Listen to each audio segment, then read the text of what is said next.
Hey kids, heard you like furries.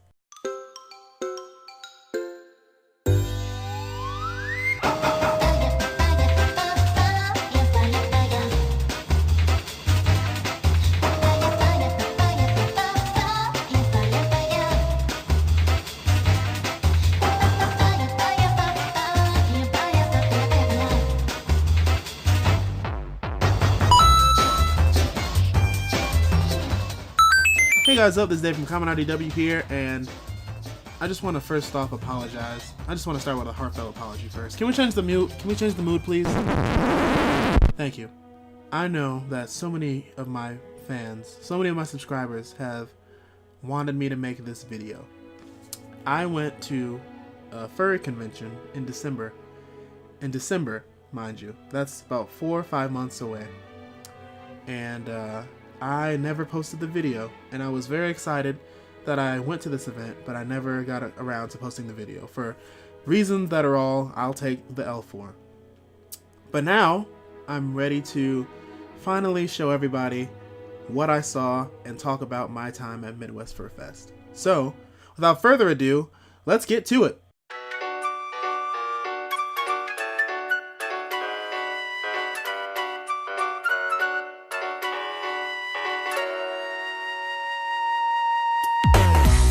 So yeah, this whole video is going to be about me basically casually going through talking about the things I saw and my time at Midwest Furfest 2016 in Rosemont, Illinois. So pretty much, as you might have already figured out, this is a furry convention. Like, it's not a convention where furries were at, it's a furry convention. Like, show them some B-roll. Like, you see all those furries that are in this scene right now? Literally, there were as many furries as there were people, if not more so. It was pretty crazy. Like, from as far as the eye can see, furries everywhere. It was nuts. But I liked it. It was fun.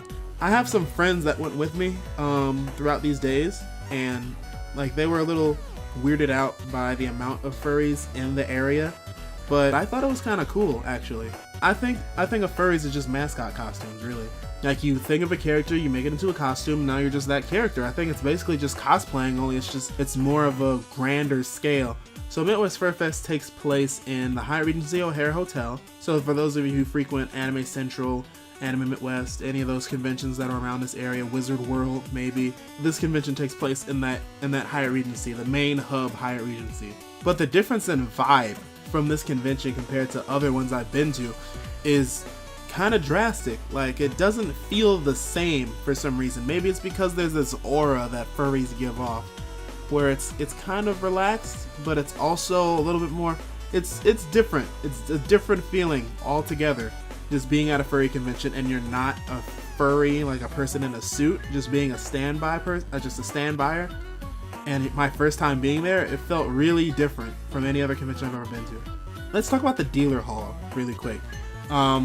Like, there were people selling lots of furry fan comics that majority weren't safe for children. When I'm going back to the aura that I was talking about, it was a very subtle sexual aura, I could probably say, but you notice it more in the dealer hall because of just the smut that's just out in the open. I don't care. You're into whatever you're into, but I was just looking at the tables and I was just like, wolf on wolf action. Okay, cool. Horse on fox. I don't know. Just a whole bunch of stuff just out. And I was like, okay, that's pretty interesting. Scroll through a couple pages. Not for me. At least that style of comic. Hashtag we don't judge around here. Also, this is a furry convention, so there were lots of collars being sold. Every furry has, if you've ever seen a furry, they have like a tag with their character's name and also a drawing of their character. There were lots of people doing those. There were people selling, like I said, collars and lots of accessories for furries, like tails, for people that just want to wear like ears and a tail and paws. People were selling lots of those. There were these cool bandanas there were these pretty cool bandanas that have like wolf mouths on them, so you tie them around your mouth and you have a wolf mouth. That's pretty cool. And then there was a super not safe for work room where there were people selling I can't show that on YouTube, but I will blur it out for you so you can get a general idea of what I'm talking about. They were selling some pretty sketchy things. You had to have an ID to get into the specific room. They were selling some pretty grotesque things that the faint of heart should not see with their eyes. Avert your eyes, children. So the people that were walking around out on the floor, it was just interesting seeing the different things people were doing. So walking around and shooting video, there were a couple people that actually had their own acts going on as they were walking around if you interacted with them. So there's this one clip I love to show to people on my phone. So there was this kangaroo and a dinosaur, a T-Rex specifically. And since it was December, the kangaroo was in a Santa outfit and the T-Rex was in like reindeer clothing. And that was cute in its own right. So I asked the kangaroo, what's that in your bag? I want to shoot a B-roll of you going in the bag and taking something out and giving it to me, like handing it towards the camera. So the kangaroo doesn't break character, doesn't talk at all, and it just says, and it shakes its head, no, I can't show you what's in the bag. And I'm like, okay, so you just want me to roll and you'll just do your thing? And they're like, yeah, just roll. So I start rolling the camera, kangaroo digs in his bag, little Santa bag, and then he pulls out, I don't know what he's gonna pull out of there, but he pulls out a chocolate bar. And I'm like, oh my god, it's a chocolate bar. But not just a regular chocolate bar, it has the dinosaur and the kangaroo on the wrapper of the chocolate bar. And I'm like, and it says Happy Holidays, and I forgot what their names were, but I was like, oh my god, that was so cute. Oh man, that was like a highlight of my day right there, because I did not expect that at all. And it was so adorable. But that was fun. That was a fun little thing that happened. Also, just talking to some of the people that were out on the floor was cool. So I talked to a couple people, a couple fursonas, furries, or whatever you want to call them. And I got some cool interviews. So I'm going to roll a couple of those, let you guys hear those, and we'll come back to me in a minute.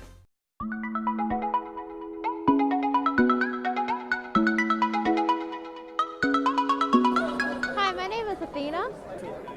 Barn owls are very special to me, myself.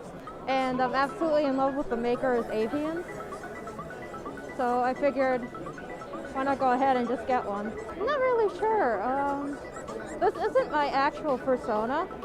She's more of a secondary persona. My first persona is a wolf dog, but there's not enough avians in the fandom that are represented. I've been in the furry fandom since I was 10 years old. I'm 25 now. I started off as many furries, liking cartoon animals like Looney Tunes and Disney and all that.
What's up, everyone? This is Frostcat. Well, I actually do like cats in the very beginning before I actually joined the fandom. But as soon as I played Blinks 2, I actually have my original persona as a tuxedo cat. And this is also one of the skins. So I pretty much based it off of that. I actually wanted to get a suit made like years ago. I had like an old fursuit, like a full suit. It's pretty much like handmade from a friend of mine. And then later on down the road, I want to actually have a character that's based off Blinks. Everyone else respects one another for what they actually do. Like, other people are into like music, other ones into video games, create their own characters for like different animes and things that they watch, or just have a favorite animal and just go with it. And everyone respects each other as far as that's concerned. Weren't those nice? Like I said, the detail in these costumes are so good, and just seeing how people come up with these ideas, or hearing about how they actually became so interested in this furry culture that they decided to actually put the money in and get these costumes is really cool. Yeah, I respect anybody that's about that life with getting fursuits, because it costs so much money. Like minimum, it's like $1,200, max up to like $2,000 or more dollars, depending what you're doing. So roll the clip. I actually walked into a photo shoot area, and there was a furry photo shoot happening, and all of these fursuits that you're seeing were made by the orange and blue one that's in the middle right there. So that one furry made all of these other furries come to life, because there are people that actually make their own suits or make suits for other people. It's a good business. But yeah, I talked to her, and I'll roll that interview for you, and this is what she said. Hi, I'm Tweeko. I'm from Twinkie Arts, and I make fursuits.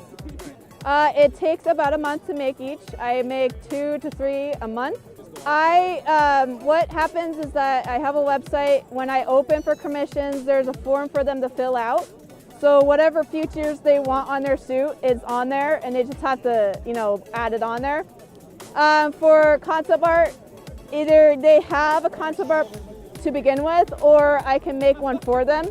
And it basically shows the style of my suits for their characters. So the final product, that's what's gonna look like. Yes, none of them are, I don't do molds. I don't do any castings. Each one is hand carved from start to finish. So I do each and every one of them hand carved. From partials, it's 1,900 to digigrades, it's about 3,100 starting. This one? Yeah. I would say this one would probably be like 35 grand. This is my fiance.